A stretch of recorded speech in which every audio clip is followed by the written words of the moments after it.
Welcome to Burlap Teachers. Enjoy the video. You start with a good take. Pick a clean vocal recording or record now with mic monitoring on.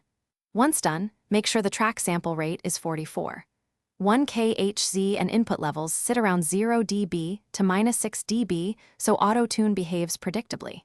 Next, create a new track and choose the voice preset to get a neutral chain. Then open the Autotune effect panel in Soundtrap so you can set the key and begin tuning. This prevents chasing bad audio later. You now choose the song key and scale because Autotune maps notes to that grid. Incorrect key yields odd pitch jumps. After that, set retune speed. Low values create the robotic effect. Higher values sound natural, pick based on genre. Then tweak humanize and flex tune to preserve sustained vowels and subtle pitch drift. Use formant control if the voice shifts tone. Make sure to solo the vocal while adjusting so you hear precise correction before blending with the mix.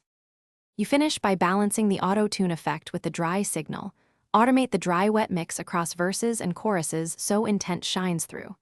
If you hear artifacts, make small retune or humanize adjustments, and when needed, duplicate the track and manually edit pitch segments to fix stubborn notes. Once satisfied, unsolo and check in context, then export stems or the full mix at 44. 1K Hz, 16 or 24-bit. Troubleshooting tip. If tuning sounds robotic. Thanks for watching. Consider subscribing if this video helped you.